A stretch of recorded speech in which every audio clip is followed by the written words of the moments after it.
भगवते वासुदेवाय। ओम नमो भगवते वासुदेवाय।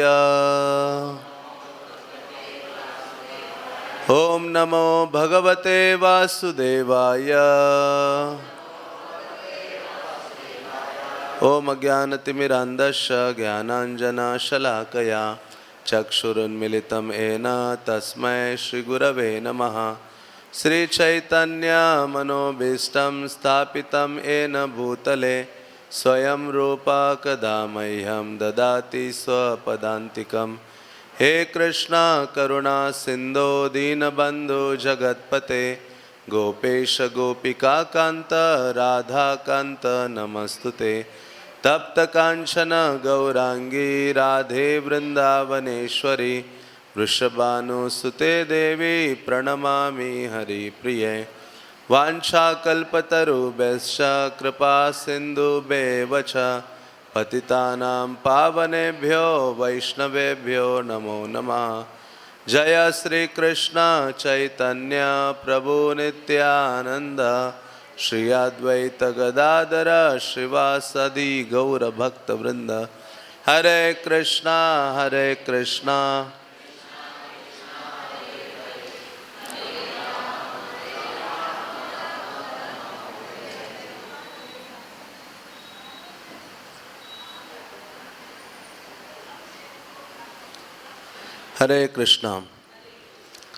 तो आज भागवत कक्षा के स्थान पर आज जो विशेष उत्सव है, श्री श्री राधा रमन देव का प्राकट्य दिवस है, श्रील श्रीनिवास आचार्य का प्राकट्य दिवस है, श्रीपाद माधवेंद्र पुरी का भी प्राकट्य दिवस है और चैतन्य महाप्रभु के एक अन्य पार्षद परमेश्वरी दास ठाकुर का तिरोभाव दिवस है। तो इन सब की हम संक्षेप में चर्चा करेंगे और श्रवण करने का प्रयास करेंगे। तो सर्वप्रथम राधा रमन देव, जो गोपाल भट्ट गोस्वामी के प्राणतम विग्रह हैं, उनके बारे में चर्चा करेंगे। तो श्रील गोपाल भट्ट गोस्वामी से हम परिचित हैं। भक्ति रत्नाकर में गोपाल भट्ट गोस्वामी को प्रणाम करते हुए नरहरि चक्रवर्ती कहते हैं, वंदे भट्ट गोपालम द्विजेंद्रम वेंकटात्मजम श्री चैतन्य प्रभो सेवा नियुक्तंच निजालय। कि गोपाल भट्ट गोस्वामी ऐसे आचार्य हैं, षड गोस्वामियों में चैतन्य महाप्रभु का जो अधिकतम संग पर्सनल जो सेवा है वो गोपाल भट्ट गोस्वामी को प्राप्त हुई थी बाल्यकाल से ही। अन्य कोई ऐसे आचार्य नहीं हैं जिनकी सेवा बाल्यकाल में चैतन्य महाप्रभु की हो। तो ऐसे गोपाल भट्ट गोस्वामी का वो परम सौभाग्य था जिन्होंने चैतन्य महाप्रभु की निकटतम सेवा की और चैतन्य महाप्रभु की जो कृपा है वो प्राप्त की। तो गोपाल भट्ट गोस्वामी के बारे में अधिकतर जानकारी हमें प्राप्त नहीं होती, क्योंकि कहा जाता है कि गोपाल भट्ट गोस्वामी विनम्रता के मूर्तिमान स्वरूप थे। चैतन्य महाप्रभु के महानतम भक्त होने के साथ ही साथ वो इतने अधिक विनम्र थे कि उन्होंने अपने बारे में कोई ऐसा उल्लेख नहीं किया है। कई सारे ग्रंथों की रचना संकलन उन्होंने किया, लेकिन स्वयं के बारे में उन्होंने चर्चा नहीं की और न अन्य वैष्णवों को अपने बारे में लिखने के लिए उन्होंने मना किया था। जैसे हम सुनते हैं कृष्णदास कविराज जब चैतन्य चरितामृत लिखने जा रहे थे तो लिखने के पूर्व वृंदावन के सभी भक्तों के पास जाते हैं, सभी महानतम आचार्यों के पास जाते हैं और उनसे याचना करते हैं कि मैं चैतन्य महाप्रभु के ऊपर यह ग्रंथ का लेखन करने जा रहा हूँ, तो आप मेरे ऊपर कृपा कीजिए ताकि मैं उस कार्य को पूरा कर सकूँ। तो जब वो लोकनाथ गोस्वामी के पास गए कृष्णदास कविराज और गोपाल भट्ट गोस्वामी के पास गए, तो उन्होंने क्या किया, उन्होंने कहा गोपाल भट्ट गोस्वामी ने कि ये तो बहुत बड़ी उपलब्धि होगी, आप चैतन्य महाप्रभु का वर्णन करोगे और विशेष रूप से महाप्रभु की जो परवर्ती लीलाएं हैं, महाप्रभु के संन्यास के पश्चात जगन्नाथपुरी आदि की जो लीलाएं हैं उनका आप वर्णन करोगे तो सारे वैष्णव समाज के लिए लाभदायक होगा। लेकिन आप क्या करो, मेरे बारे में अपने ग्रंथ में कुछ वर्णित मत करो, लिखो मत। तो ऐसे गोपाल भट्ट गोस्वामी ने उनको निवेदन किया था। लेकिन फिर भी 2 या 3 स्थानों में केवल गोपाल भट्ट गोस्वामी का नाम उल्लेख उन्होंने किया है। जब कृष्णदास कविराज इन 6 आचार्यों को प्रणाम करते हैं, कहते ये 6 गोस्वामी मेरे गुरु हैं, तो उस संदर्भ में उन्होंने क्या किया है, गोपाल भट्ट गोस्वामी का नाम वर्णित किया है। तो इसलिए हम देखते हैं कि हमारे संप्रदाय में चैतन्य महाप्रभु के अनुयायियों में सबसे महत्वपूर्ण चीज़ क्या है, उनका जो विनम्रता की भावना है, दीनहीन की जो भावना है, वो सर्व प्रमुख है। और ऐसा दीनहीन की भावना ही भगवान को और वैष्णवों की कृपा को आकर्षित करता है, जिस कृपा के बल पर हम आध्यात्मिक जीवन में अग्रसर हो सकते हैं। इसलिए स्वयं कृष्णदास कविराज जी कहते हैं, जिन्होंने इतना बड़ा ग्रंथ लिख दिया, वो कहते हैं मैं तो जगाए मधाई से भी अधिक पापिष्ट हूँ। हाँ, तो इस प्रकार से ये जानना चाहिए कि विनम्रता की भावना हमारी परंपरा में है, जो चैतन्य महाप्रभु ने हमें प्रदान की है। इसलिए वैष्णवगण कहते हैं कि चैतन्य महाप्रभु की कृपा किसी व्यक्ति के ऊपर हुई है, वो कैसे जाना जा सकता है। यदि किसी व्यक्ति के हृदय में, आचरण में विनम्रता का, दीनहीनता की भावना अत्यधिक प्रकट हो रही है, तो समझना चाहिए कि ये इस व्यक्ति के ऊपर चैतन्य महाप्रभु की जो अनुकंपा है वो हो गई है या हो रही है। इसलिए चैतन्य महाप्रभु सारी शिक्षाओं का जो सार है वो हमें प्रदान करते हैं। तृणादपि सुनीचेन तरोरपि सहिष्णुना अमानिना मानदेन कीर्तनीय सदा हरि। तो ये जो श्लोक है, कृष्णदास कविराज कहते हैं इसका लॉकेट बनाकर गले में धारण करो, बल्कि कृष्ण भक्ति हृदय में बनी रहेगी जब इस श्लोक का आचरण होगा। तृण से भी अधिक विनम्रता का भाव, वृक्ष से भी अधिक सहनशीलता का भाव, और कोई आशा नहीं करना है खुद के आदर सम्मान के लिए, और दूसरों को सदैव मान देने की भावना हृदय में कोई व्यक्ति रखेगा, तो ऐसे व्यक्ति के हृदय में ही कृष्ण भावना स्थिर हो सकती है, या कृष्ण भक्ति को वो उजागर कर सकता है या धारण कर सकता है। तो ऐसे गोपाल भट्ट गोस्वामी हैं जिनके लिए राधा रमन देव प्रकट हुए हैं। तो ऐसे गोपाल भट्ट गोस्वामी को चैतन्य महाप्रभु मिलते हैं दक्षिण भारत में। जब चैतन्य महाप्रभु ने कटवा में संन्यास ग्रहण किया और संन्यास लेने के पश्चात चैतन्य महाप्रभु तो वृंदावन के लिए निकल पड़े। जैसे उनके हाथ में संन्यास दंड आ गया, तुरंत वो भागने लगे वृंदावन की ओर। तो केशव भारती कहते, अरे कहाँ जा रहे हो, रुको रुको, मुझे भी अपने साथ ले चलो। हाँ, तो चैतन्य महाप्रभु केशव भारती के निकट एक रात्रि निवास करते हैं, और महाप्रभु सोचते कि वृंदावन जाना है, लेकिन आकाशवाणी हुई कि आपको अभी वृंदावन जाने का समय नहीं है, आप बाद में वृंदावन चले जाओ। तो चैतन्य महाप्रभु शांतिपुर होते हुए फिर जगन्नाथपुरी निवास करते हैं, जगन्नाथपुरी पहुंचते हैं।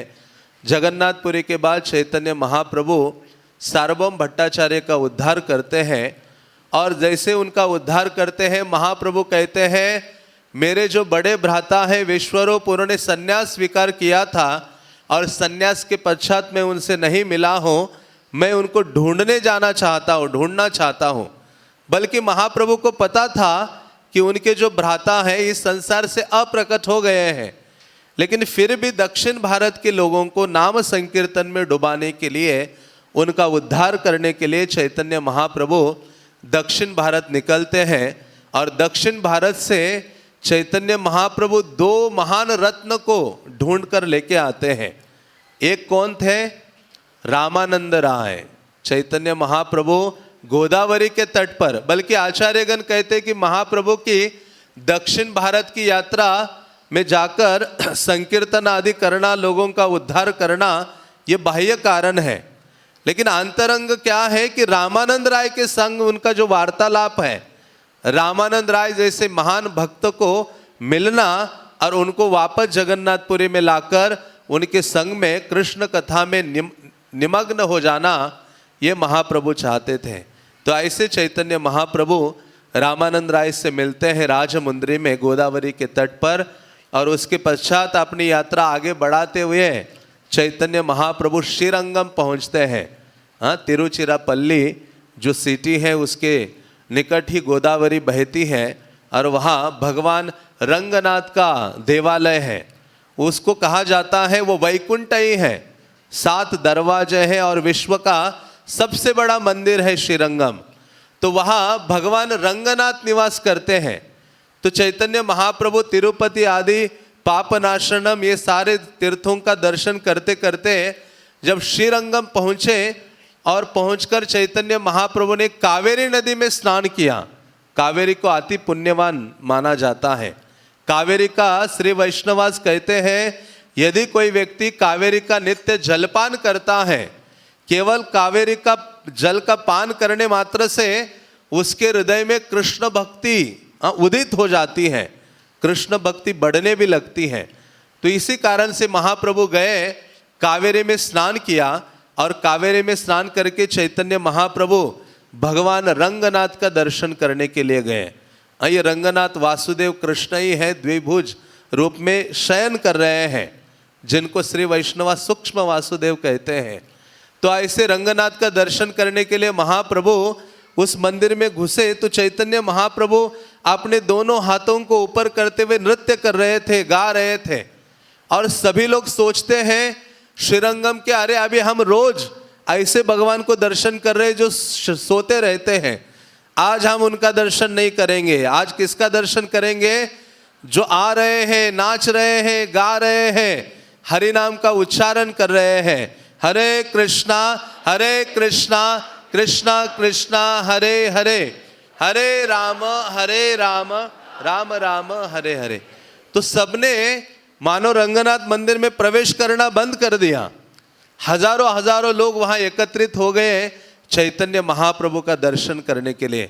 चैतन्य महाप्रभु उदंड नृत्य कर रहे थे, और महाप्रभु को देखने मात्र से ही उनको कृष्ण प्रेम की प्राप्ति हो गई। महाप्रभु का नर्तन, महाप्रभु का कीर्तन और महाप्रभु का जो सौंदर्य है, तो ऐसे महाप्रभु को देखा सबने और महाप्रभु के प्रति आकृष्ट होते हैं, नाम संकीर्तन करते हैं, और फिर चैतन्य महाप्रभु भगवान रंगनाथ का दर्शन करते हैं। रंगनाथ वो विग्रह है, ऐसे माना जाता है कि जब ब्रह्मा ने इस संसार को, जब ब्रह्मा जी ने सृष्टि की, तो ब्रह्मा जी के हृदय में ये भावना जागृत हुई कि मुझे विग्रह की आराधना करनी है, मेरे भी पर्सनल विग्रह होने चाहिए जिनकी मैं सेवा पूजा आराधना प्रेम से करूं।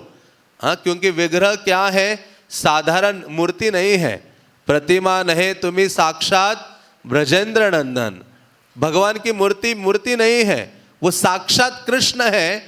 इस भावना से एक भक्त अप्रोच करता है। तो ऐसे जो रंगनाथ के विग्रह हैं ब्रह्मा जी के लिए प्रकट होते हैं क्षीर सागर से, और ब्रह्मा जी सत्यलोक में उनकी स्थापना करते हैं और उनकी आराधना करने लगते हैं। कालांतर में इक्ष्वाकु आदि उनके जो सूर्य वंश में जितने राजा आए उन्होंने उनकी पूजा की, और आगे चलकर महाराज दशरथ के घर में वो विग्रह आते हैं, राजा दशरथ उनकी पूजा करते हैं। भगवान राम बाल्यकाल से ही उनकी आराधना करते थे रंगनाथ के।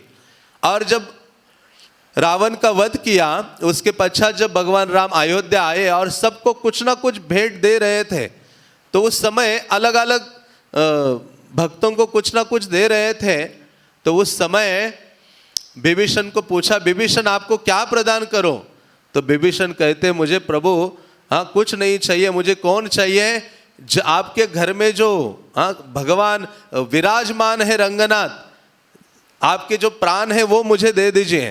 तो भगवान राम विभीषण को विग्रह देते हैं और वो लेकर आते हैं कावेरी के तट पर। जब संध्या हो गई तो उनकी पूजा उन्होंने शुरू की, और फिर और एक राजा उस विग्रह के लिए वो कर रहे थे, तपस्या कर रहे थे, धर्मवर्मा, और जिनके कारण बल्कि उनको जाना था श्रीलंका की ओर, लेकिन वो उधर ही कावेरी के तट पर रह गए और उनकी आराधना होने लगी। भगवान रंगनाथ कहते हैं, कावेरी मुझे बहुत प्रिय है, उसको छोड़कर कैसे मैं जा सकता हूँ लंका की ओर, लेकिन हे विभीषण, मेरा जो फेस है, मुख है, वो आपकी ओर रहेगा, आपको देखता रहूंगा। तो ऐसे भगवान रंगनाथ का चैतन्य महाप्रभु ने दर्शन किया, जो कृष्ण है साक्षात। और बल्कि चैतन्य महाप्रभु 4 महीने के लिए वहां रहे। हाँ, सबसे ज्यादा महाप्रभु नवद्वीप में रहे, उसके पश्चात जगन्नाथपुरी में रहे, और सबसे ज्यादा एक ही स्थान में कहाँ रहे, तो वो श्रीरंगम में रहे। प्रतिदिन महाप्रभु रंगनाथ का दर्शन करते थे सुबह उठकर, और उनका गुणगान करते थे, नाम संकीर्तन करते थे। और जब ये सब हुआ तो उनके जो अर्चक हैं, प्रमुख जो पुजारी थे वेंकट भट्ट, वो चैतन्य महाप्रभु के निकट आते हैं कि कहते हैं कि आप मेरे घर में निवास कीजिए और हमारे वंश को पवित्र कीजिए। आमंत्रण स्वीकार करके चैतन्य महाप्रभु वेंकट भट्ट के घर में जाते हैं, और वेंकट भट्ट के घर में चैतन्य महाप्रभु निवास करने लगते हैं। जैसे महाप्रभु उनके घर में गए, वेंकट भट्ट ने चैतन्य महाप्रभु के चरणों का प्रक्षालन किया और उस चरणोदक का पान किया, और जितने भी अपने परिवार जन थे उनके सर के ऊपर उसका छिड़काव करते हैं वेंकट भट्ट, और महाप्रभु वहाँ निवास करने लगते हैं। जब चैतन्य महाप्रभु वहाँ रहे तो वेंकट भट्ट के एक पुत्र थे जिनका नाम था गोपाल, जो बहुत छोटे थे। तो ऐसे गोपाल को चैतन्य महाप्रभु की सेवा में उन्होंने लगा दिया था। वेंकट भट्ट ने उनकी सेवा में उनको लगाया और उनकी सेवा कर रहे थे। गोपाल बाल्यकाल से ही चैतन्य महाप्रभु के प्रति अत्यधिक आकृष्ट हो गए, और जब गोपाल उनकी सेवा कर रहे थे तो चैतन्य महाप्रभु के जो सेवक थे कृष्णदास, जो दक्षिण भारत की यात्रा में महाप्रभु के साथ गए थे, उनसे चैतन्य महाप्रभु की नवद्वीप लीलाओं को उन्होंने सुना। और नवद्वीप की लीलाओं को सुना, किस प्रकार से महाप्रभु के लंबे लंबे केश, वह अपने भक्तों के संग में नाम संकीर्तन करते थे। हाँ, तो ये सारी लीलाएं जब सुनी नवद्वीप की, तो ये जो गोपाल भट्ट थे, छोटे से बालक, ये बहुत क्रंदन करने लगे। वो कहने लगे कि ये मैं अत्यधिक दुर्भाग्यशाली व्यक्ति हूँ कि नवद्वीप से दूर मेरा जन्म हुआ दक्षिण भारत में, और मेरे पास सौभाग्य नहीं रहा कि मैं चैतन्य महाप्रभु की बाल्य लीलाओं का दर्शन कर सकूं, नवद्वीप की लीलाओं का दर्शन कर सकूं। ऐसा वो व्याकुल हो रहे थे, अपने आप को कोस रहे थे। तो उस समय चैतन्य महाप्रभु जब ये ऐसा व्याकुल होकर रो रहे थे, क्रंदन कर रहे थे, और उनको निद्रा आ गई। जैसे वो सो गए तो उस समय चैतन्य महाप्रभु उनके स्वप्न में आते हैं, और स्वप्न में आकर अपनी जो नवद्वीप की लीलाएं हैं वो प्रकट करते हैं। और अपनी नवद्वीप की लीलाओं को जब प्रकट किया तो उसके पश्चात गोपाल अपनी निद्रा अवस्था से बाहर आते हैं, और सामने देखते हैं कि स्वप्न में जितनी नवद्वीप की लीलाओं को उन्होंने देखा था महाप्रभु के, तो महाप्रभु सामने अभी संन्यास वेश में नहीं है।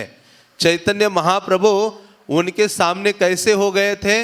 नवद्वीप के वेश में ही खड़े हो गए थे, जिनको देखकर उनके चरणों में प्रणाम करते हैं गोपाल, और चैतन्य महाप्रभु से अत्यधिक जो आसक्ति है उनको होने लगती है।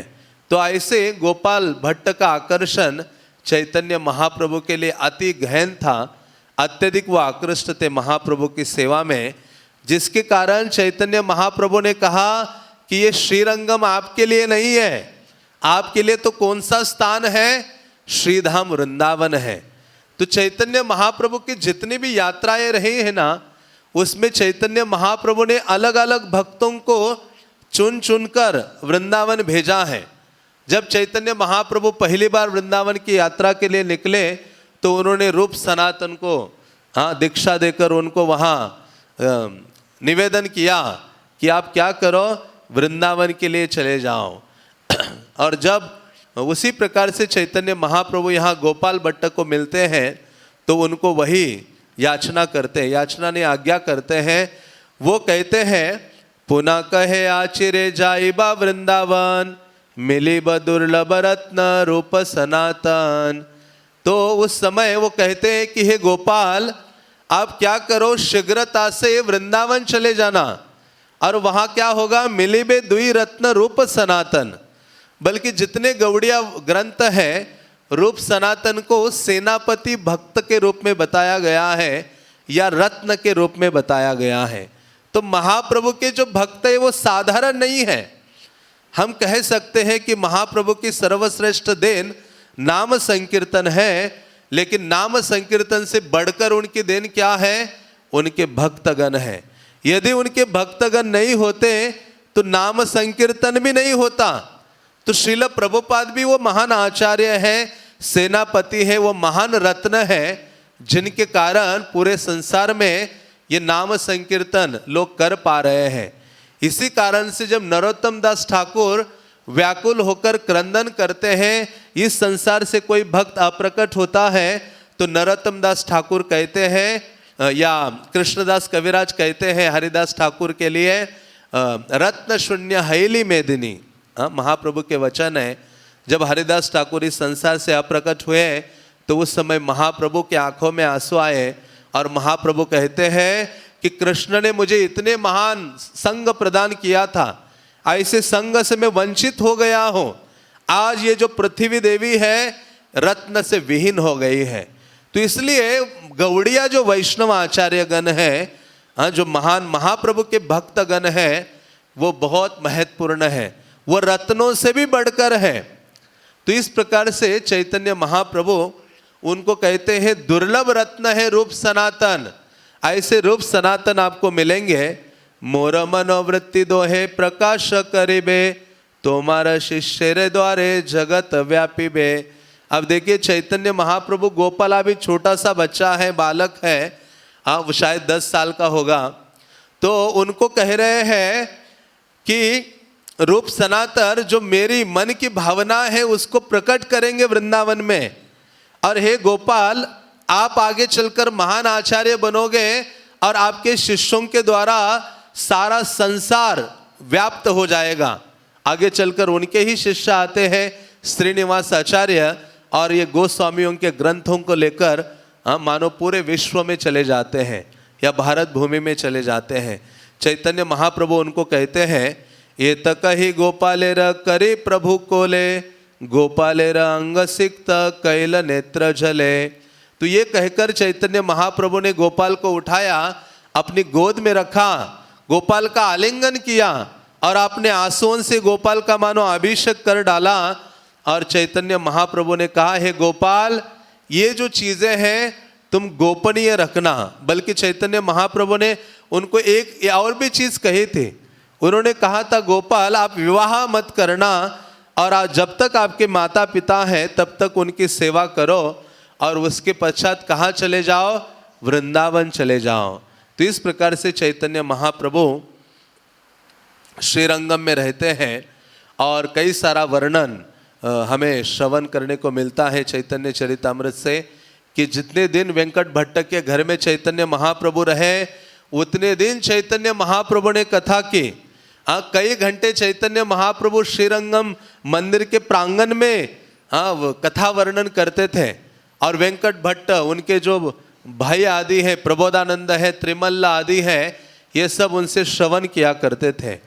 तो ऐसे चैतन्य महाप्रभु ने श्रीरंगम में अपने दिन बिताते हैं, और उसके पश्चात चैतन्य महाप्रभु निकलने के पूर्व वेंकट भट्ट को जो कृष्ण वृंदावन कृष्ण है उनकी जो सर्वोच्चता है उसका वर्णन करते हैं।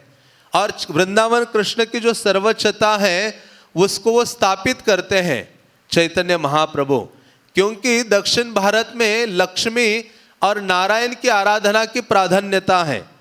और चैतन्य महाप्रभु स्थापित करते हैं कि वृंदावन के जो कृष्ण है वो सर्वोत्कृष्ट है या सर्वोत्तम उनका स्थान है, ईश्वर परम कृष्ण।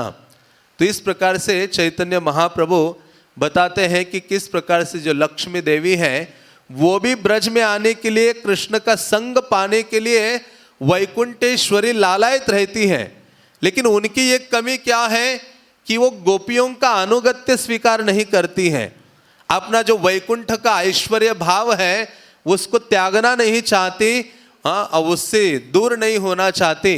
इसी कारण से वो तप कर रही है, उसको ब्रज में प्रवेश नहीं है। तो चैतन्य महाप्रभु ने ये सारे बातें उनको बताई और उन्होंने कहा कि हे वेंकट भट्ट जो कृष्ण है वो परम भगवान है और वही सारे सबके स्रोत है और रसों के आगार है। तो इस प्रकार से वेंकट भट्ट कहते हैं ये सारी बातें मेरे बुद्धि से परे हैं, लेकिन हे प्रभु आप ही परम भगवान कृष्ण है ये मैं जान गया हूँ। तो वेंकट भट्ट के घर में चैतन्य महाप्रभु ने निवास किया और निवास करने के पश्चात चैतन्य महाप्रभु वहाँ से निकलते हैं तो सारे श्रीरंगम के जो भक्तगण क्रंदन करने लगते हैं। वेंकट भट्ट जोर जोर से रोते हुए कहते हैं कि कौन फिर से कौन कीर्तन करेगा, कैसे हम किस नर्तन कीर्तन को कैसे देख पाएंगे, कौन प्रतिदिन कथा वर्णन करेगा। तो इस प्रकार से चैतन्य महाप्रभु वहाँ से चले जाते हैं और चैतन्य महाप्रभु दक्षिण भारत की यात्रा आगे करते हैं। गोपाल भट्ट गोस्वामी अपने जो चाचा हैं प्रबोधानंद सरस्वती उनसे दीक्षा ग्रहण करते हैं और सारे शास्त्रों संस्कृत आदि में महान दक्ष हो जाते हैं। बल्कि श्रीरंगम के लोग कहते थे ऐसा नवयुवक हमने नहीं देखा जो सारे शास्त्रों में दक्ष है, संस्कृत आदि कई भाषाओं का ज्ञाता है। तो जब तक उनके माता पिता थे उनकी सेवा की, माता पिता ने शरीर छोड़ने के पश्चात गोपाल भट्ट गोस्वामी वृंदावन के लिए आते हैं। और गोपाल भट्ट गोस्वामी जब वृंदावन आते हैं तो आकर रूप गोस्वामी और सनातन गोस्वामी को मिलते हैं, बल्कि सर्वप्रथम प्रबोधानंद सरस्वती से मिलते हैं कालिया दह के पास। और प्रबोधानंद सरस्वती रूप सनातन के पास उनको लेकर जाते हैं और रूप सनातन ये देखकर उनको गोपाल भट्ट को देखकर आनंदित होते हैं। वो कहते हैं कि हे गोपाल आपके बारे में हमने कई बार सुना है, बल्कि चैतन्य महाप्रभु ने भी एक पत्र लिखा था जिसमें आपके बारे में वर्णन किया था कि दक्षिण भारत से गोपाल भट्ट आएगा, उनको आश्रय प्रदान करो, अपने आश्रय में उनको रखो। तो ऐसे गोपाल भट्ट गोस्वामी से रूप गोस्वामी सनातन गोस्वामी मिलते हैं। और उसके पश्चात उस समय तो गोविंद देव विग्रह प्रकट हो गए थे, मदन मोहन प्रकट हो गए थे, गोपीनाथ मधु पंडित के लिए प्रकट हो गए थे।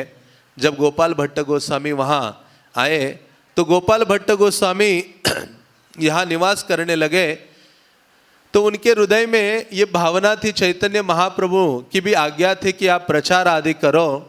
तो एक दिन वो निकलते हैं नेपाल की ओर गंडकी नदी जाने के लिए। जैसे वो जा रहे निकले अपनी यात्रा में नेपाल की ओर गंडकी नदी की ओर स्नान आदि करने के लिए, तो गंडकी नदी में जब वो पहुंचते हैं तो वहाँ स्नान करने के लिए जाते हैं तो अपना दोनों हाथ अंदर डालते हैं तो देखते हैं कि अचानक ही कुछ शिलाएं उनके हाथ में ऐसे जम करके आ रही हैं। बल्कि वैष्णवगण कहते हैं कि गंडकी नदी ऐसी है कि वहाँ जब आप तुलसी लेकर जाते हो उसमें ऐसे तुलसी डालोगे जल में तो तुलसी से आकर्षित होकर जो शिलाएं हैं वो ऐसे जंप लगाकर आपके पास आ जाती है। जैसे मछली को कुछ डालो तो वो बाहर आती है ना, तो तुलसी से शालिग्राम बड़े आकर्षित होते हैं। तो ऐसे जब गोपाल भट्ट गोस्वामी वहाँ गए और गोपाल भट्ट गोस्वामी ने वहाँ जाकर जब अपने हाथ जल में डाले तो कई शिलाएं आई, लगभग 11 शिलाएं उनके पास आ गई। तो उन्होंने कहा अरे उचित नहीं है, मैं इनकी सेवा नहीं कर पाऊंगा, ये साक्षात नारायण है, कृष्ण है, तो मैं योग्य नहीं हूँ। तो फिर से वो छोड़ देते हैं, लेकिन फिर से एक दामोदर शिला उनके हाथ में आकर बैठ जाती है। तो कहते हैं ये कृष्ण की कृपा है जिसके कारण उस शिला को वो स्वीकार करते हैं कृष्ण की कृपा के रूप में। और स्वीकार करके गोपाल भट्ट गोस्वामी क्या करते हैं, वापस वृंदावन आते हैं। वृंदावन आकर उनकी सेवा करने लगते हैं। वृंदावन आकर उन शिलाओं की वो सेवा करते हैं और सेवा करते करते कई दिन बीतते हैं। बल्कि जो हम जहाँ अभी जाते हैं राधा रमन का दर्शन करने के लिए और जहाँ गोपाल भट्ट गोस्वामी का समाधि है, लगभग वहाँ तक यमुना नदी हुआ करते थे। और वहाँ जो वृक्ष है उस वृक्ष के नीचे गोपाल भट्ट गोस्वामी निवास करते थे। और ऐसे कहा जाता है कि जो बहिर्वस्त्र है, उत्तरिया है, उसमें वो अपने शिलाओं को रखते थे और रात्रि में टांग के उस वृक्ष को रखते थे और नीचे शयन करते थे। फिर सुबह यमुना में स्नान करके उनको निकाल कर पोटली से उनकी सेवा आदि किया करते थे उस वृक्ष के नीचे। तो गोपाल भट्ट गोस्वामी इन शिलाओं की और विशेष रूप से उसमें जो दामोदर शिला थी उसकी सेवा करने में लगे थे। तो उनके हृदय में ये भावना होती थी कि कब वो दिन आएगा मैं भी जो रूप गोस्वामी जैसे गोविंद देव की सेवा करते हैं, सनातन गोस्वामी जैसे मदन मोहन की सेवा करते हैं, उस प्रकार से मैं भी कब श्याम सुंदर त्रिभंग ललित कृष्ण के विग्रह की सेवा कर पाऊंगा। ऐसी भावना उनके हृदय में बढ़ रहे थे। और ऐसी भावना बढ़ रहे थे तो उन दिनों में जब ये नरसिम्हा चतुर्दशी का दिन आया, उस समय एक धनाढ्य व्यक्ति वृंदावन आता है और सभी मंदिरों में वो क्या करता है, जाकर विग्रह के वस्त्र आदि प्रदान करता है।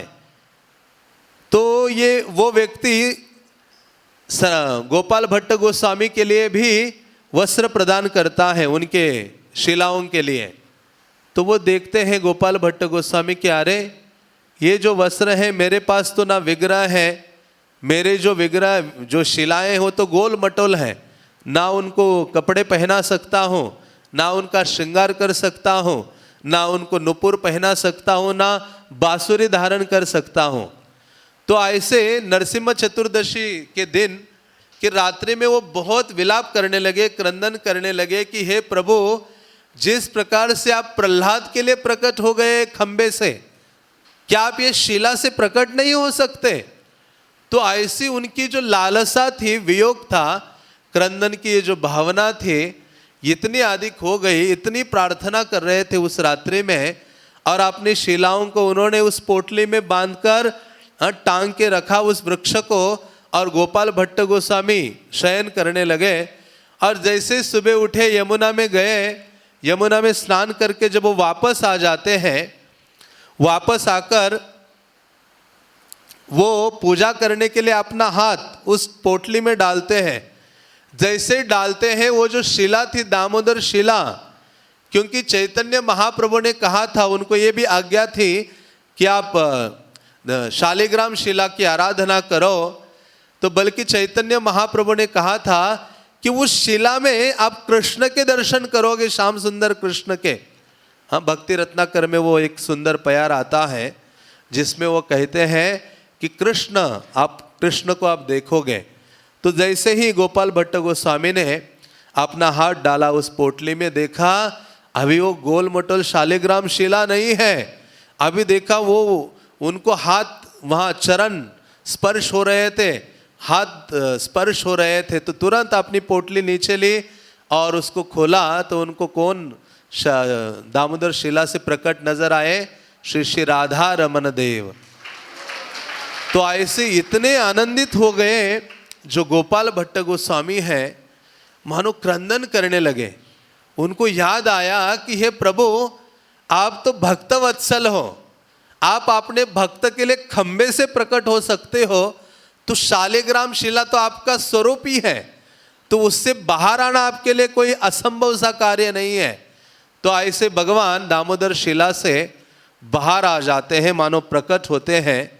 और जो इतने उनके चरण, उनके हस्त कमल, हाँ उनका मुख कमल आदि इतना सुंदरतम था कि जैसे ये न्यूज़ पूरे वृंदावन में फैली तो जितने भी आचार्यगण थे, रूप गोस्वामी, सनातन गोस्वामी, लोकनाथ गोस्वामी, हाँ काशेश्वर पंडित, सारे आचार्यगण यहाँ एकत्रित हो गए वहाँ, और सब इस सुंदरतम विग्रह का दर्शन करने लगे और उस सुंदरतम विग्रह को देखने लगे और आश्चर्य व्यक्त करने लगे।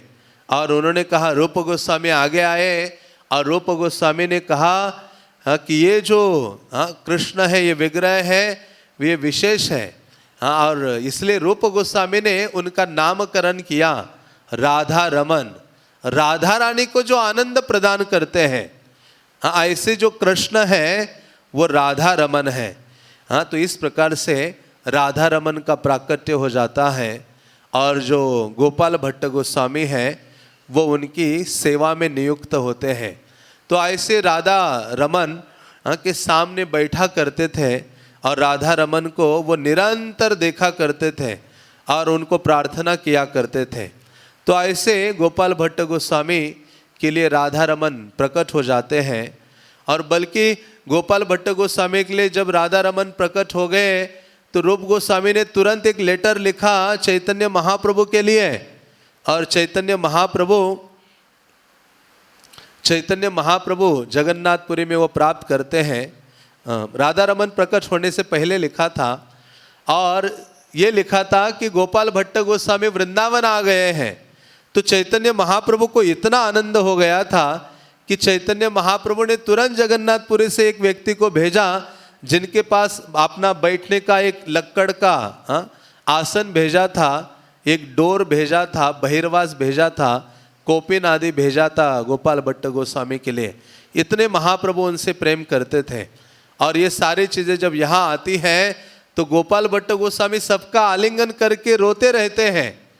और रूप गोस्वामी कहते हैं कि हे गोपाल, आप इस आसन को स्वीकार करो, चैतन्य महाप्रभु ने जो प्रदान किया है इसके ऊपर बैठकर आपको क्या करना है, शिष्य बनाने हैं, दीक्षा देनी है, इस संप्रदाय को आगे बढ़ाना है।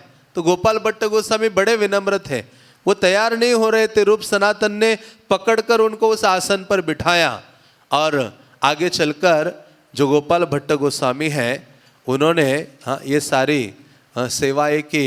तो ऐसे गोपाल भट्ट गोस्वामी के लिए ये विशेष विग्रह प्रकट हो गए।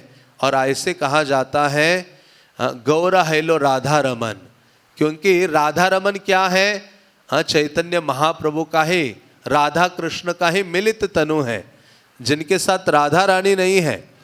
एक दिन चैतन्य महाप्रभु के वियोग में ये बैठे थे गोपाल भट्ट गोस्वामी, राधा रमन को ऐसे देख रहे थे और उनकी आंखों से आंसुओं की धारा बह रही थी। वो सोच रहे थे कि महाप्रभु ने मेरे ऊपर कितनी बड़ी कृपा की है। मैं कहाँ दक्षिण भारत में पड़ा था, बाल्यकाल में मुझसे सेवा स्वीकार की और मुझे वृंदावन धाम प्रदान किया है।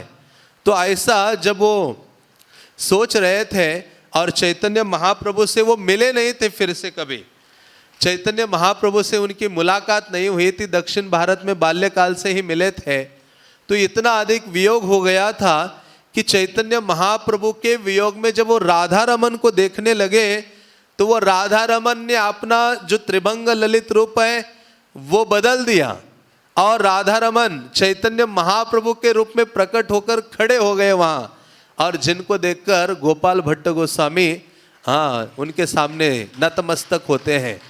इसलिए भक्ति रत्नाकर में वो कहते हैं गोपालेर प्रेमादिन श्री राधा रमन श्री गौर सुंदर मूर्ति हैला सेईक्षण, कि राधा रमन गोपाल भट्ट गोस्वामी के प्रेम के अधीन है, जिसके कारण श्री गौर सुंदर मूर्ति हैला सेईक्षण, राधा रमन गौरांग महाप्रभु के रूप में तुरंत उनके सामने प्रकट हो जाते हैं।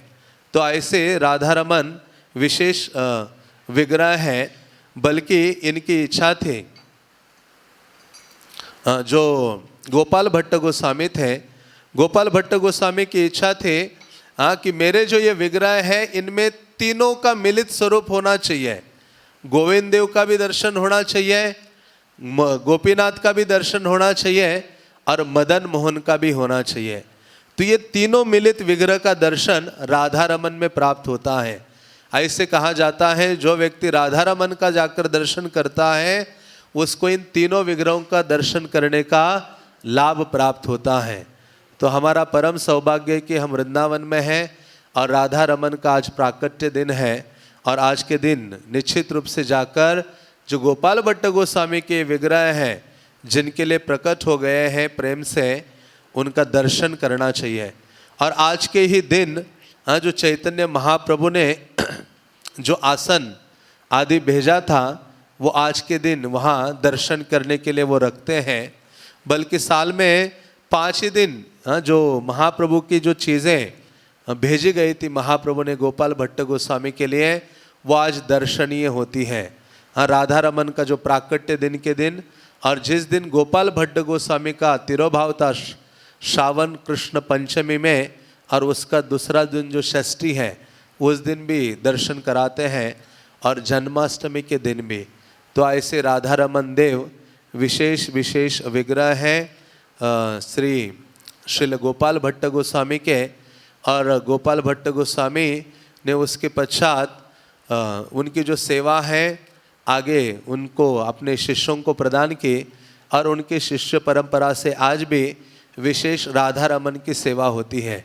श्रील प्रभुपाद जब अमेरिका जाने के पूर्व वृंदावन में निवास करते थे राधा दामोदर में, तो ऐसे कहा जाता है, यहाँ के लोकल वैष्णवास कहते हैं कि प्रतिदिन श्रील प्रभुपाद राधा रमन का दर्शन करने के लिए जाया करते थे, और गोपाल भट्ट गोस्वामी के समाधि में बैठकर वहाँ के भक्तों से श्रीमद् भागवतम की चर्चा किया करते थे। और प्रभुपाद ने आगे चलकर अपने भक्तों को कहा कि विग्रह आराधना के जो हाईएस्ट स्टैंडर्ड है, हाँ, वो कौन से हैं? राधा रमन के हैं। कभी कभी प्रभुपाद कहा करते थे कि हमें विग्रह आराधना के स्टैंडर्ड सीखने हैं, समझने हैं, तो राधा रमन की जिस प्रकार से आराधना सेवा पूजा होती है, उस प्रकार से आराधना सेवा पूजा हमें करनी चाहिए। तो इस प्रकार से आज राधा रमन का प्राकट्य होता है, और आज कई अन्य उत्सव भी है। एक तो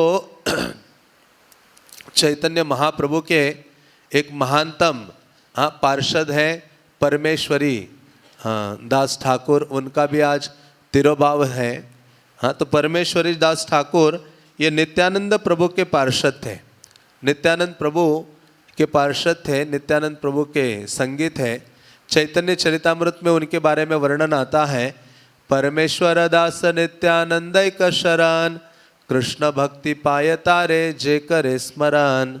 कहते हैं परमेश्वरी दास जो चैतन्य महाप्रभु के पार्षद है, उनका कोई स्मरण भी करे तो भी उसको कृष्ण भक्ति प्राप्त हो जाती है। तो इसलिए वैष्णवों का स्मरण करना बहुत महत्वपूर्ण है। कम से कम जिन उनका आविर्भाव और तिरोभाव होता है उस दिन तो हमें गुणगान करना चाहिए, अधिक से अधिक सुनना चाहिए। लेकिन अन्य दिनों में भी जो महानतम आचार्य गण हैं उनका नाम उच्चारण करना चाहिए, उनके प्रति प्रार्थनाएं भी करनी चाहिए। इसलिए हमारे संप्रदाय में एक आचार्य है नरहरि चक्रवर्ती, जिन्होंने भक्ति रत्नाकर लिखा, उन्होंने एक ग्रंथ लिखा नामामृत समुद्र। तो वो नामामृत समुद्र बड़ा छोटा सा ग्रंथ है, हाँ, उसमें वो प्यारों में है, बंगाली प्यारों में ऐसे लगता है कि ये नाम का समुद्र है, लेकिन उसमें भगवान नाम का वर्णन नहीं है। उसमें चैतन्य महाप्रभु के जितने हजारों हजारों भक्तगण हैं ना, उन सबके नाम लिखे हुए हैं, और हर भक्त के लिए प्रार्थना है। वो कहे उसमें वो लिखते हैं, गोपाल भट्ट गोस्वामी आप मेरे ऊपर दया कीजिए ताकि मेरा अनुराग भी जिस प्रकार से आपका महाप्रभु के प्रति है, मेरा अनुराग भी महाप्रभु की सेवा आदि के लिए हो। तो ऐसे हजारों वैष्णवों का नाम उस ग्रंथ में है, और हर भक्त के लिए उसमें क्या है? प्रार्थना है। तो ऐसे परमेश्वर दास या परमेश्वरी दास ये बहुत विशेष आचार्य हैं, जिन्होंने गोपीनाथ के लिए बंगाल से राधा रानी को लेकर यहाँ वृंदावन में आकर गोपीनाथ के साथ स्थापित करवाए थे। जानवा माता ने उनको आज्ञा दी थी। बल्कि ये परमेश्वरी दास एक महान भक्त थे दूसरे, कमलाकर पिपलाए, जब उनके गांव में एक बार जाते हैं और जाकर इतना हरिनाम करते हैं जोर शोर से रात्रि में कि आसपास कई सारे नास्तिक लोग थे, वो बहुत परेशान हो गए। वो सोचने लगे कि ये परमेश्वरी दास कहाँ से आया है, इतना जोर जोर से नाम संकीर्तन कर रहा है, हमें बाधा हो रही है। तो वो सारे नास्तिक लोगों ने क्या किया, सोचते हैं कि इनका संकीर्तन बंद करवा देते हैं। तो वो क्या करते हैं, एक मरा हुआ सियार लेके आते हैं, और जहाँ ये परमेश्वरी दास और भक्तगण कीर्तन कर रहे थे, वो सियार को, मरे हुए सियार को उस कीर्तन के बीच में डालते हैं। मानो आप नाम संकीर्तन कर रहे हैं, भक्त लोग नाच रहे हैं, और बीच में मरा हुआ सियार डाल दे। तो परमेश्वरी दास का कीर्तन इतना अद्भुत था, जैसे चैतन्य महाप्रभु ने कहा था ना कि नरोत्तम का कीर्तन ऐसे होगा कि पत्थर भी पिघल जाएंगे, लकड़ी भी पिघल जाएगी तो मनुष्यों का हृदय क्यों नहीं पिघलेगा।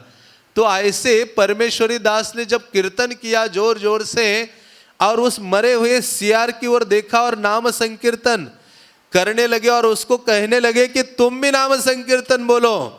ऐसे जब बोला तो मरा हुआ सियार जग जाता है और अपने दोनों पांव ऊपर करके जोर जोर से बोलता है, हरे कृष्णा कृष्णा कृष्णा हरे हरे, हरे राम राम राम हरे हरे। तो ऐसे महाप्रभु के भक्तगण हैं। ब्रह्मांड तारे ते शक्ति धरे जरे जने। महाप्रभु का एक भक्त काफी है पूरे ब्रह्मांड का उद्धार करने के लिए, असंख्य भक्तों की आवश्यकता नहीं है। हाँ, श्रील प्रभुपाद उदाहरण है। अकेले श्रील प्रभुपाद ने पूरे ब्रह्मांड को तार दिया है, सबके मुख में हरि नाम डाल दिया है। वो हम तो मरे हुए सियार से भी गए गुजरे हैं। हाँ, तो ऐसे हमारे आचार्य गण हैं, विशेष रूप से जो चैतन्य महाप्रभु के पार्षद गण हैं। ऐसे महाप्रभु के पार्षदों का जो लीला चरित्र है वो हमें श्रवण करना चाहिए, उसका कीर्तन आदि करना चाहिए। तो अन्य जो महाप्रभु के पार्षद या आचार्य हैं माधवेंद्र पुरी, उनके बारे में तो कई बार श्रवण किया ही है। तो माधवेंद्र पुरी के बारे में क्या कहा जाए, लेकिन संक्षेप में कहे तो चैतन्य महाप्रभु कहते हैं कि पुरी सम भाग्यवान नहीं त्रिभुवने, कि माधवेंद्र पुरी के समान इस त्रिभुवन में कोई भाग्यशाली व्यक्ति नहीं है, जिनके लिए भगवान गोपाल उनके लिए प्रकट हो गए, जिनको उन्होंने दूध का पात्र दिया है माधवेंद्र पुरी को और अपनी सेवा की आज्ञा दी है, जिनके द्वारा चंदन को स्वीकार किया है। तो ऐसे माधवेंद्र पुरी वो आचार्य है जिनका गुणगान चैतन्य महाप्रभु ने अपने मुख से किया है। हाँ, क्योंकि चैतन्य महाप्रभु जब सन्यास लेकर बंगाल से जगन्नाथपुरी जा रहे थे तो रास्ते में रेमुना आता है, क्योंकि वो रमणीय स्थान था इसलिए उसका नाम रेमुना पड़ा और वहाँ गोपीनाथ निवास करते हैं। तो ऐसे गोपीनाथ की खीर अति प्रसिद्ध थी। जब महाप्रभु अपने भक्तों के साथ वहाँ पहुँचे तो फिर महाप्रभु ने नित्यानंद प्रभु और सभी भक्तों को माधवेंद्र पुरी का लीला चरित्र श्रवण कराया। हाँ, तो ऐसे विशेष आचार्य हैं कि जिन्होंने हमारे संप्रदाय में सर्वप्रथम भगवान के प्रति वियोग की भावना को प्रकट किया था। हाँ, ऐसे माधवेंद्र पुरी है। तो ऐसे माधवेंद्र पुरी का भी आज आविर्भाव दिन है। और दूसरे महानतम आचार्य हैं श्रीनिवास आचार्य। श्रीनिवास आचार्य का भी आज क्या है, हाँ, तिरोभाव, आज उनका भी आविर्भाव दिवस है। संक्षेप में मैं उनका वर्णन करता हूँ। तो श्रीनिवास आचार्य ये विशेष आचार्य हैं। चैतन्य महाप्रभु जब कटवा में सन्यास लेने के लिए गए और सन्यास लेने के लिए पूर्व चैतन्य महाप्रभु गंगा में स्नान करके बैठे थे। हजारों लोग एकत्रित होकर वो देख रहे थे कि महाप्रभु का भी मुंडन होने वाला है। उस समय मधु नाम का जो बार्बर है नाई खड़ा था अपना वस्तुरा लेकर, लेकिन उसका हाथ कांप रहा था, वो तैयारी नहीं था। सुबह से महाप्रभु बैठे स्नान करके, लेकिन वो उनका मुंडन ही नहीं कर पा रहा था। तो सभी लोग आसपास के जितने कटवा के निवासी हैं, हर कोई व्यक्ति दौड़ रहा था उस स्थान की ओर जहाँ चैतन्य महाप्रभु सन्यास लेने जा रहे थे, निमाई पंडित। तो उस समय एक जो चाकंडी नाम का जो गांव है, वहाँ के जो गंगाधर भट्टाचार्य नामक भक्त हैं, जो चैतन्य निमाई या चैतन्य महाप्रभु के वो भी महानतम भक्त थे। बचपन से ही वो महाप्रभु की लीलाओं को सुनते थे और उन्होंने सोचा कि अभी नवद्वीप जाता हो, निमाई को पर्सनली मैं मिलता हूँ। तो वो नवद्वीप के लिए निकले थे, लेकिन कटवा से जब वो गुजरे तो देखा कटवा के गांव के सारे लोग वो नदी के किनारे दौड़ रहे हैं। तो उन्होंने पूछा, आप लोग कहाँ जा रहे हो? कहते कि आपको पता नहीं है, नवद्वीप के जो निमाई है वो सन्यास लेने के लिए बैठे हुए हैं केशव भारती के मठ में और वो सन्यास होने वाला है, और तुम कहाँ जा रहे हो? नवद्वीप चलो। तो वो भी वहाँ आते और वो देखते हैं कि महाप्रभु का मुंडन हो गया। और जैसे मुंडन किया वो मधु ने, नाई ने, वो कहता है जीवन में अभी ये मुंडन का क्रिया नहीं करूँगा, ये आखिरी है। उसके बाद उन्होंने उसको हाथ नहीं लगाया। और फिर चैतन्य महाप्रभु का सन्यास होता है। केशव भारती सोचते कि क्या नाम दूँ, क्या नाम दूँ। तो केशव भारती सोचते हैं कि यही वो व्यक्तित्व है जो सबको कृष्ण का नाम कीर्तन कराएगा, सबके मुख में कृष्ण नाम बुलवाएगा। इसलिए आपका नाम क्या रखता हूँ, श्री कृष्ण चैतन्य। सबकी कृष्ण चेतना को जो जागृत करेगा वो आप हो, इसलिए उनका नाम श्री कृष्ण चैतन्य रखा। और जैसे ये चैतन्य शब्द गंगाधर भट्टाचार्य के कान में गए तो वो केवल चैतन्य चैतन्य बोलते हुए भागने लगे वहां से। और वो अपने गांव गए तो गांव के लोग सोचने लगे ये पागल हो गया है, ये चैतन्य चैतन्य कह रहा है। तो उनका नाम गंगाधर भट्टाचार्य था, वो बदल दिया, उनका नाम चैतन्य दास रखा। और उनकी पत्नी थी लक्ष्मी प्रिया। ये दोनों ही महानतम भक्त थे, लेकिन इनका संतान प्राप्त करने की कोई इच्छा नहीं थी। लेकिन एक ऐसा समय आया 1 साल के बाद कि इन दोनों के हृदय में ये भावना आई कि हमें महान वैष्णव भक्त एक संतान होनी चाहिए। वो सोचने लगे कि हमें जाकर ये चैतन्य महाप्रभु को बताना होगा जगन्नाथपुरी में जाकर। तो ये जगन्नाथपुरी की यात्रा के लिए निकलते हैं। और चैतन्य महाप्रभु उससे पहले एक दिन जगन्नाथ मंदिर में जब कीर्तन कर रहे थे तो कीर्तन के बीच में कहते हैं श्रीनिवास श्रीनिवास। अभी भक्तों को लगा कि ये तिरुपति बालाजी का नाम तो नहीं है, हाँ, क्योंकि वहाँ बालाजी जाते हो तो सब लोग वहाँ क्या चिल्लाते हैं, श्रीनिवास गोविंदा। हाँ, श्रीनिवास मीन्स जिनके हृदय में लक्ष्मी निवास कर रही है। तो बाद में पता चला कि महाप्रभु ने कहा कि आगे चलकर श्रीनिवास नाम के महान एक भक्त प्रकट होगा जो गोस्वामियों के ग्रंथ हैं उसको लेकर जाएगा और प्रचार प्रसार करेगा। तो महाप्रभु ने 3 भक्तों को, मानो महाप्रभु ने 3 भक्त आगे चलकर प्रकट होने वाले हैं और इस संसार में महानतम प्रचार करेंगे, उनकी भविष्यवाणी की थी। सबसे पहले तो कौन थे, नरोत्तम दास ठाकुर के बारे में बोला था महाप्रभु ने, नरोत्तम नरोत्तम कहते हुए। और दूसरे थे श्रीनिवास आचार्य और तीसरे कौन थे, श्रील प्रभुपाद। मोरा सेनापति भक्त जाइबे तथाय, चैतन्य मंगल में कहते हैं। तो नरोत्तम दास ठाकुर के बारे में, श्रीनिवास आचार्य के बारे में और श्रील प्रभुपाद के बारे में स्वयं प्रभु श्री चैतन्य महाप्रभु ने अपने मुखारविंद से ये घोषणा की थी। तो ऐसे श्रीनिवास आचार्य के माता पिता जब जगन्नाथपुरी जाते हैं तो महाप्रभु उस दिन जगन्नाथ का दर्शन करने मंदिर पहुंचे तो इनको भी देखा। तो अपने गोविंद को कहते कि इनका विशेष ध्यान रखो, इनका मेरा महाप्रसाद दो। तो गोविंद उनका ध्यान रखते हैं, महाप्रभु का उच्चिष्ट प्रसाद आदि प्रदान करते हैं। और जब ये वापस आते हैं तो श्रीनिवास आचार्य का जन्म होता है। हाँ, आगे चलकर ये महानतम भक्त बनते हैं। और चैतन्य महाप्रभु के द्वारा उनको आज्ञा थी कि क्या आज्ञा थी कि ये श्रीनिवास गोपाल भट्ट गोस्वामी से दीक्षा प्राप्त करें और वैष्णव के जो ग्रंथ हैं गोस्वामियों के, उनको बंगाल उड़ीसा आदि ले जाकर प्रचार प्रसार करें। तो श्रीनिवास आचार्य जब बड़े हो गए तो उनकी इच्छा हुई कि महाप्रभु को मिलूं। तो श्रीनिवास आचार्य जगन्नाथपुरी के लिए और निकले तो देखा जगन्नाथपुरी से हर कोई व्यक्ति रोते हुए बाहर आ रहा है। तो एक व्यक्ति को उन्होंने पकड़ा, अरे आप क्यों रोते हुए बाहर आ रहे हो जगन्नाथपुरी से। उन्होंने कहा कि जगन्नाथपुरी में अभी चैतन्य महाप्रभु नहीं रहे, चैतन्य महाप्रभु क्या हो गए, अभी अप्रकट हो गए। तो सब लोग रोते हुए बाहर आ रहे थे। तो वो दुखी हो जाते हैं, मूर्छित होकर गिर पड़ते हैं। तो महाप्रभु स्वप्न आदेश देते हैं कि जाओ जगन्नाथपुरी और गदाधर पंडित का आश्रय लो, उनसे श्रीमद् भागवतम सीखो। तो ये पहुंचते हैं वहाँ पुरी में गदाधर पंडित के पास। गदाधर पंडित तो इतने महाप्रभु के विरह में व्याकुल होकर रो रहे थे कि उनके पास जो भागवतम की प्रति थी और उनके आश्रु धाराओं से पूरा भागवतम की जो अक्षर थे वो मिट गए थे। तो गदाधर पंडित ने कहा जाओ भागवतम की एक प्रति लेकर आ जाओ, तब भागवतम पढ़ाऊंगा। तो ये वापस बंगाल आते हैं, भागवत की प्रति लेके फिर से निकलते उड़ीसा की ओर।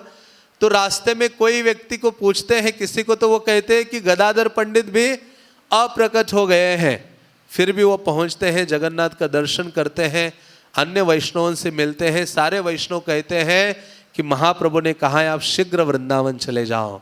उसके पश्चात हाँ वो मायापुर जाते हैं, नवद्वीप आदि जाते हैं, श्रीखंड जाते हैं और कई सारे जो अन्य महानतम वैष्णव हैं शांतिपुर में महानतम वैष्णवों से मिलते हैं। और फिर उसके पश्चात जो श्रीनिवास आचार्य हैं वो वृंदावन आते हैं। जैसे वृंदावन आते मथुरा में विश्राम घाट में स्नान करते तो कोई कहता है कि अरे रूप सनातन अप्रकट हो गए हैं, फिर से क्रंदन करने लगते हैं। श्रीनिवास आचार्य जैसे आते वृंदावन, गोविंद देव मंदिर में गोविंद देव का दर्शन करके मूर्छित होते हैं तो जीव गोस्वामी कहते ये कौन है मूर्छित हुआ व्यक्ति? तो उनको पता चलता है कि ये श्रीनिवास आचार्य आए हैं बंगाल से।